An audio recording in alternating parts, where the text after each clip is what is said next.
खारगे जी, भैया इसको थोड़ा उल्टा करके इसको घुमा देंगे जरा, इनको घुमा दीजिए।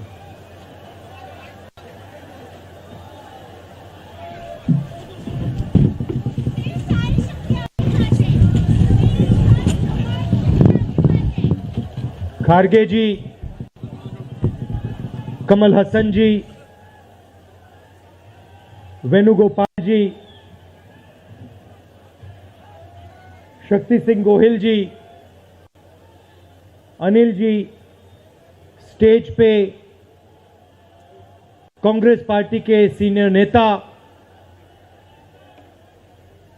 हमारे प्यारे कार्यकर्ता, भाइयों और बहनों, प्रेस के हमारे मित्रों, आप सबका यहां बहुत बहुत स्वागत, नमस्कार। आपने इतना समर्थन इस यात्रा को दिया, इतनी मदद की, इतनी शक्ति आपने हमें दी, इसके लिए मैं सबसे धन्यवाद करना चाहता हूं, दिल से धन्यवाद करना चाहता हूं।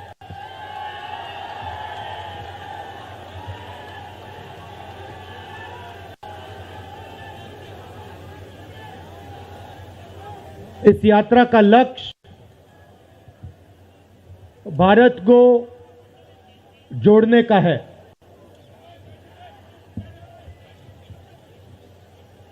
जब हमने ये शुरू किया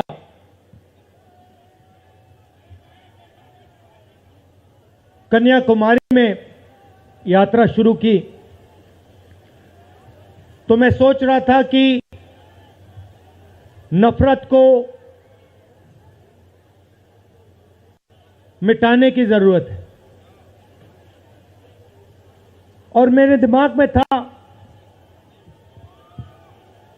कि इस देश में सब जगह नफरत फैली हुई है, मगर जब मैंने चलना शुरू किया तो सच्चाई बिल्कुल अलग थी। मैंने मीडिया के बारे में कहा, शुरुआत में कहा कि हमारे दोस्त हैं,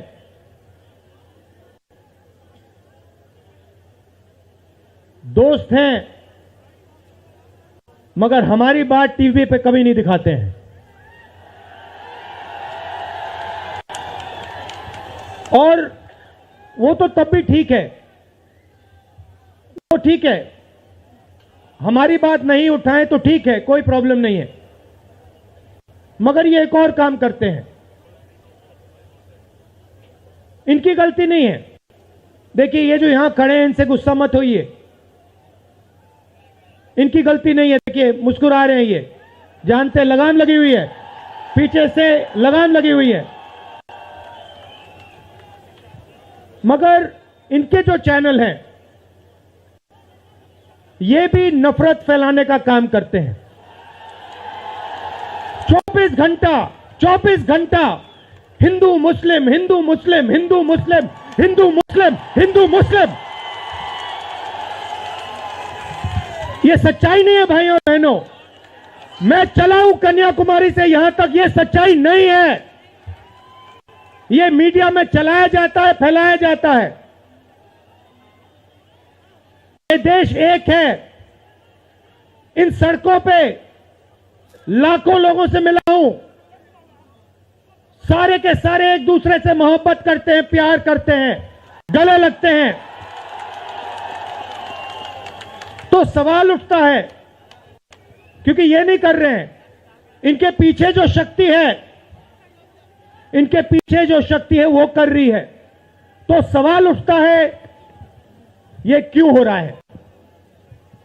जब सच्चाई ये है कि देश का आम नागरिक, चाहे हिंदू हो, मुस्लिम हो, सिख हो, ईसाई हो, किसी भी जात का हो, वो एक दूसरे से प्यार करता है, मोहब्बत करता है, एक दूसरे की इज्जत करता है। 90% लोग इस देश के एक दूसरे से प्यार करते हैं, मोहब्बत करते हैं, इज्जत करते हैं। देखिए मेरे सामने, ये देखिए, घूम के देखिए, ये जैन मंदिर है, गुरुद्वारा है, मंदिर है, मस्जिद है, ये है हिंदुस्तान। ये सच्चाई है हिंदुस्तान की, और ये नई बात नहीं है, ये हजारों साल से इस देश की सच्चाई है। प्यार से ये देश मिलकर एक साथ रहा है। तो सवाल उठता है, ये जो मीडिया के लोग हैं, ये नहीं जो इनके पीछे हैं, ये नफरत क्यों फैलाना चाहते हैं? आपने कभी पूछा अपने आप से कि मीडिया 24 घंटा कभी मोहब्बत की बात नहीं करेंगे? कभी आपने देखी है? कभी टीवी पे देखा कि देखो एक हिंदुस्तानी दूसरे हिंदुस्तानी से गले लग गया? कभी देखा? नहीं, कभी नहीं दिखेगा। सही बात है ना? सही बात, कभी नहीं दिखेगा। इसका कारण है भाइयों और बहनों, मैं आपसे पूछना चाहता हूं, आप में से किसी का कभी जेब काटा गया है? आपका जेब काटा गया? आपका जेब काटा गया?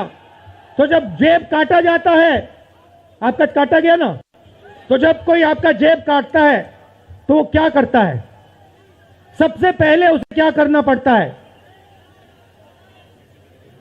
नहीं, ब्लेड तो बाद में आता है, मगर पहले क्या करता है?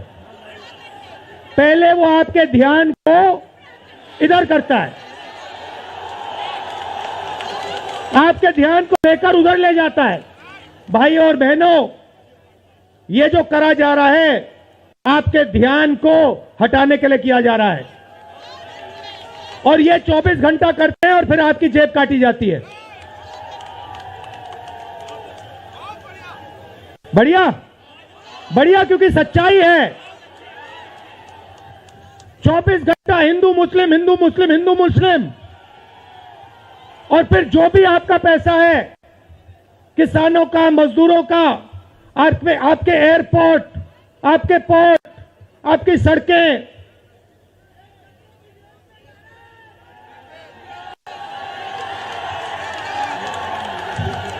सीधा किसके जेब में? इनके मालिक के जेब में। इनको कौन चलाते हैं? नाम बताओ।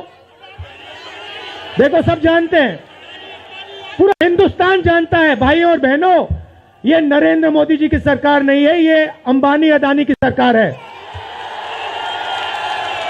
ये सच्चाई है, और ये पूरा लक्ष्य इनका आपके ध्यान को इधर से उधर, उधर से इधर करने का है।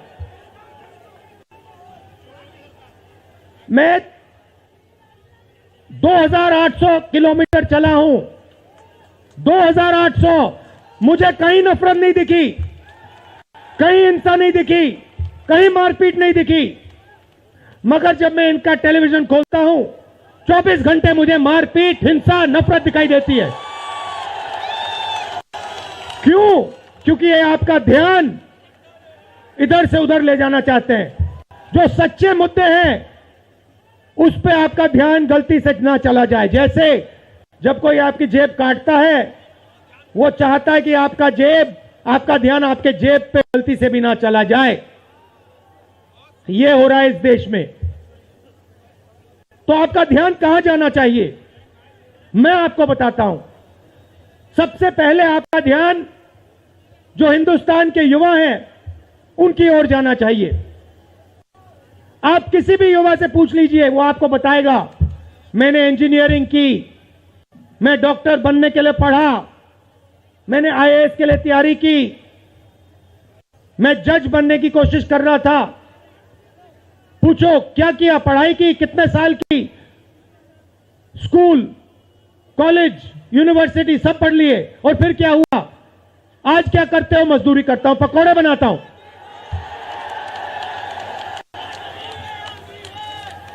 बेरोजगारी क्यों आई? मैं आपको बताता हूं। और जो हमारे छोटे व्यापारी हैं, जो स्मॉल और मीडियम बिजनेस चलाते हैं, आप अच्छी तरह सुनिए, क्योंकि आप इस देश के भविष्य हो। अगर इस देश को कोई रोजगार दे सकता है तो इस देश का किसान और ये जो छोटे व्यापारी हैं और स्मॉल और मीडियम बिजनेसेस चलाते हैं ये लोग हैं। क्यों? क्योंकि ये लाखों हैं, ये लाखों में हैं और कोई 100 लोगों को रोजगार देता है, कोई 500 को देता है, कोई 1000 को देता है, कोई 25 को देता है, कोई 35 को देता है और ये लोग देश को रोजगार देते हैं। अब इनकी बात करते हैं। ये 24 घंटे लगे रहते हैं,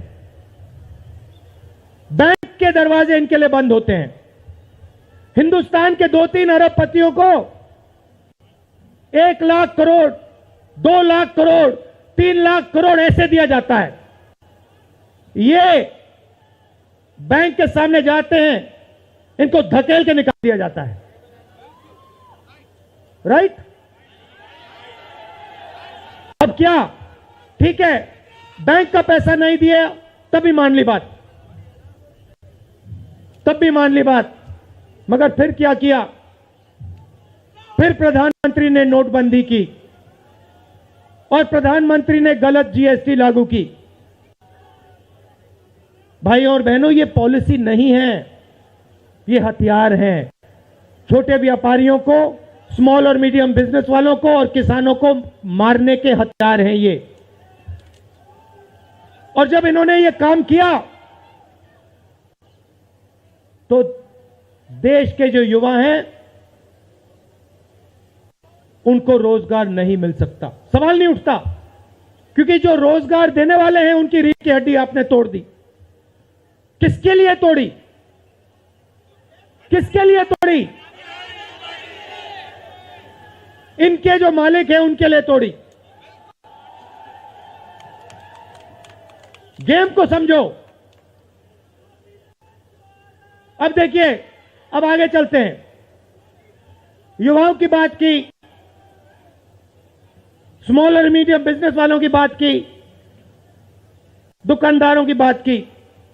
अब सड़कों पे मुझे हजारों किसान मिले हैं। एक सेकंड में पहचान लेता हूं, जैसे ही हाथ मिलाता हूं समझ आ जाता है ये मजदूर है या ये किसान है। हाथ से पता लग जाता है, छिले हुए हाथ होते हैं। अच्छा, एक और सवाल है जो मैं सोच रहा हूं।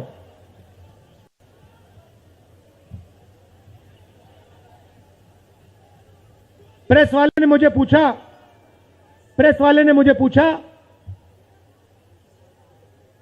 क्या आपको ठंड नहीं लगती? और मैंने सोचा ये मुझसे पूछ रहे हैं, हिंदुस्तान के किसान से क्यों नहीं पूछते? ये हिंदुस्तान के मजदूर से क्यों नहीं पूछते? ये हिंदुस्तान के गरीब बच्चों से क्यों नहीं पूछते? फिर कहते देखो 2800 किलोमीटर चल लिए, कोई बड़ी बात नहीं है। पूरा हिंदुस्तान चलता है, जिंदगी भर चलता है। किसान चलता है, मजदूर चलता है, फैक्ट्री में जो काम करते हैं वो चलते हैं। तो हमने ये कोई बड़ा काम नहीं किया भाई और बहनें, पूरा हिंदुस्तान करता है, रोज करता है। हम 2800 किलोमीटर चलते हैं, किसान शायद जिंदगी में 10,000, 15,000, 20,000 चल लेता है।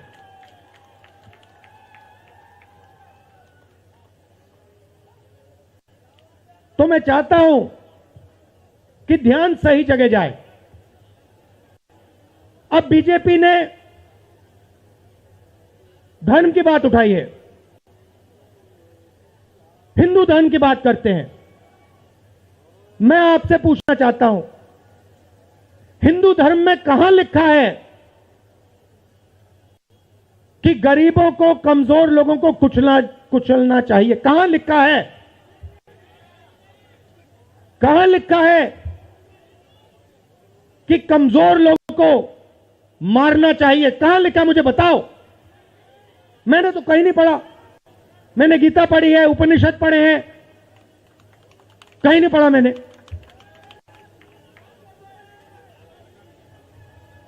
आपने पढ़ा कहीं? गले लगाने की बात होती है। अच्छा ठीक है, देखिए अब ये लोग देश में डर फैला रहे हैं। नफरत नहीं दिखी मगर डर दिखा। किसके दिल में डर? किसान के दिल में, युवाओं के दिल में, छोटे दुकानदारों के दिल में, स्मॉल और मीडियम बिजनेस जो चलाते हैं उनके दिल में, माताओं बहनों के दिल में। मुझसे कहती है, राहुल जी बीजेपी की सरकार में हम तो सड़क पर, शाम को सड़क पर नहीं निकल सकते। तो डर फैला दिया है। सही सही। अच्छा, आपने शिव जी की फोटो देखी है? उसमें उनका हाथ ऐसे देखा आपने? इसको क्या कहते हैं? इसको क्या कहते हैं? इसको अभय मुद्रा कहते हैं। इसका मतलब क्या होता है? इसका मतलब होता है डरो मत। तो शिव जी कहते हैं डरो मत, हिंदू धर्म कहता है डरो मत, और ये लोग 24 घंटा इस देश में डर फैलाने की कोशिश करते हैं। अच्छा, एक और मजे की बात बताता हूं आपको। मैं सोच रहा था, आपने ये यात्रा देखी होगी, इसमें आपको हिंसा दिखी? कहीं नहीं दिखी? किसी ने किसी को मारा? किसी ने गाली दी? नहीं। आपने इसमें नफरत देखी? बिल्कुल नहीं। इसमें किसी ने यह पूछा भैया तुम्हारा धर्म क्या है? किसी ने कहा भाई तुम हिंदू हो, मुसलमान हो, सिख हो, ईसाई हो, क्या हो? नहीं। किसी ने यह पूछा तुम स्त्री हो या पुरुष हो? किसी ने यह पूछा तुम्हारी क्या जात है? बिल्कुल नहीं। कपड़े भी नहीं पूछे, कपड़े भी नहीं पूछे। अच्छा, इसमें आपने देखा होगा, पता नहीं आपने देखा या नहीं, इसमें कुत्ते भी आए। कुत्ते भी आए इसमें, कुत्ते आए। और आपने, अगर आप टीवी देख रहे होते, आपने एक चीज देखी होगी, कुत्ते को किसी ने नहीं मारा, किसी ने नहीं मारा। इसमें गाय भी आई, भैंस भी आए, सुअर भी आए। मैंने देखा वो, तो सब जानवर आए, सब लोग आए, और यहां पे कोई नफरत नहीं थी। जैसा हमारा हिंदुस्तान है वैसे ही ये यात्रा है। कोई नफरत नहीं, कोई हिंसा नहीं, कोई गलत सवाल नहीं। कभी कभी कोई गिर जाता, जैसे हमारे हरियाणा के पीसीसी गिरे, धड़ाम से गिरे, केरला के सब नेता गिर गए, 1 सेकंड में लोग उनको उठा लेते थे। 1 सेकंड में, टाइम नहीं लगता था। यह है हिंदुस्तान। नहीं, देखिए मैं आपको एक बात बताता हूं, सच्चाई समझनी होगी। सच्चाई यह है कि जैसे इन पर लगाम लगी हुई है, वैसे हिंदुस्तान के प्रधानमंत्री पे भी लगाम लगी हुई है।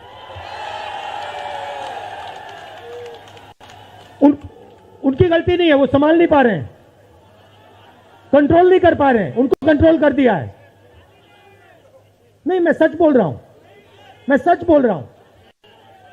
क्योंकि आप देखिए, एयरपोर्ट भी उनके, पोर्ट भी उनके, एग्रीकल्चर के स्टोरेज डिपो भी उनके, और क्या उनका, हाँ, लाल किला भी उनका, लाल किला भी उनका, सारे के सारे पब्लिक सेक्टर की कंपनियां उनकी,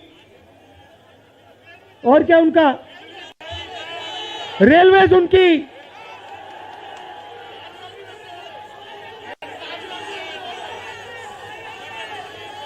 अभी भाइयों और बहनों ताजमहल भी चला जाएगा, तो सब कुछ उनका।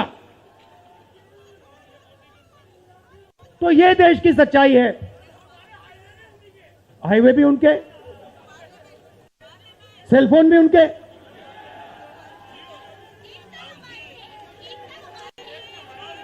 मगर सच्चाई हमारी।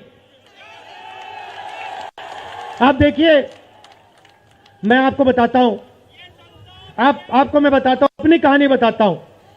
जब मैं राजनीति में आया, 2004 में आया,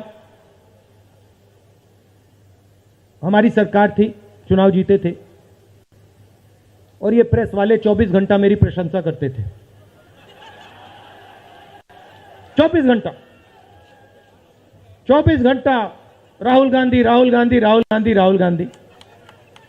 फिर मैंने क्या किया, मैं चला गया भट्टा परसोल। नहीं सुनो, आपको समझना है ये है क्या। मैं भट्टा परसोल गया और मैंने किसानों का जो जमीन का मामला है उसको छेड़ दिया। और भाई और बहनों, जैसे ही मैंने किसानों का जमीन का मामला छेड़ा, वैसे ही ये मेरे पीछे पड़ गए। उसके बाद जमीन अधिग्रहण बिल, भट्टा परसोल के बाद जमीन अधिग्रहण बिल लाया, कांग्रेस की सरकार लाई। उसके बाद तो पूरा फुल टाइम 24 घंटा मेरे पीछे पड़ गए। प्रधानमंत्री जी ने, बीजेपी ने, मैं आपको सच्चाई के बारे में बताना चाह रहा हूं, प्रधानमंत्री ने, बीजेपी ने हजारों करोड़ रुपए लगा दिए मेरी छवि को खराब करने में। हजारों करोड़ रुपए। और आपने देखा होगा, मैंने एक शब्द नहीं बोला, बिल्कुल चुप, बिल्कुल चुप। मैंने एक शब्द नहीं बोला। मैंने ये नहीं बोला भैया ये गलत बोल रहे हैं, ये ठीक नहीं है ना, मैं बिल्कुल चुप, चुप। क्योंकि मैंने कहा चलो देखता हूं कितना दम है, और लगाया। पूरी की पूरी मीडिया लग गई, व्हाट्सएप पे लगाया, फेसबुक पे लगाया, सब जगह 24 घंटा राहुल गांधी के बारे में। कुछ नहीं बोला मैंने, पूरे देश में फैला दिया। और फिर एक महीने मैंने आपको सच्चाई दिखा दी, और पूरा पूरा खत्म। देखो सच्चाई कैसे काम करती है। सच्चाई को छुपाया नहीं जा सकता है, कहीं ना कहीं से सच्चाई बाहर आ जाती है। और यह यात्रा हिंदुस्तान को जोड़ने की है। क्यों? क्योंकि इस नफरत से, इस डर से हमारे प्यारे देश को नुकसान हो रहा है।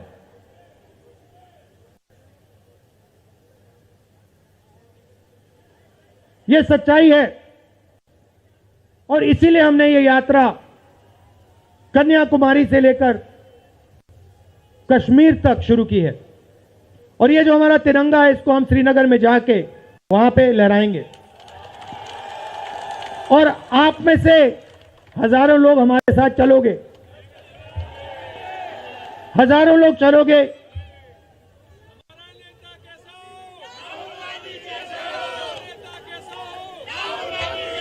तो भाई और बहनों, देखिए, सच्चा मुकाबला दुनिया में, सच्चा मुकाबला चाइना और हिंदुस्तान के बीच में है। ठीक है, चाइना ने 2000 स्क्वायर किलोमीटर हमारी जमीन ले ली है। प्रधानमंत्री जी कहते हैं कि हमारे बॉर्डर के अंदर कोई नहीं आया। तो भैया प्रधानमंत्री जी, अगर कोई नहीं आया तो हमारी सेना उनकी सेना के साथ 21 बार क्यों बात कर रही है? और हमारे जो सेना के लोग हैं, हमारे डिफेंस फोर्सेस के लोग हैं, वो क्यों कह रहे हैं कि चाइना ने हमारी जमीन ले ली है? मगर देखिए, कंपटीशन आर्थिक है, मुकाबला आर्थिक है। ये आपके जो सेलफोन है, ये आपके जो शर्ट है, जूते हैं, इसके पीछे आप देखिए, प्रेस वालों के जो कैमरा हैं, इसके पीछे देखिए, उसके पीछे आपको लिखा दिखेगा मेड इन चाइना।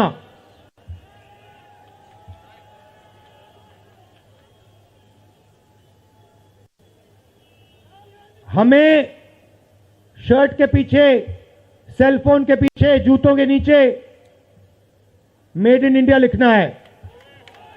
और एक ऐसा दिन आना चाहिए जब शंघाई में कोई युवा नए जूते खरीदे, उसके नीचे देखे made in new Delhi India. ये हिंदुस्तान चाहिए, इसी से हमारे युवाओं को रोजगार मिलेगा। तो ये करना ही पड़ेगा, चॉइस नहीं है। और ये हम करके दिखा देंगे। ये देश कर सकता है, करके दिखा सकता है।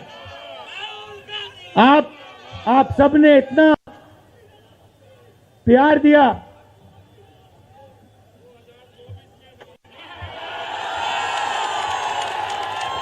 आपने इतना प्यार दिया। मैंने भाषण में राजस्थान में कहा था, आपके नफरत के बाजार में हम मोहब्बत की दुकान खोलेंगे। आपने लाखों दुकानें खोल दी हैं। आप सबका दिल से बहुत बहुत धन्यवाद। नमस्कार, जय हिंद।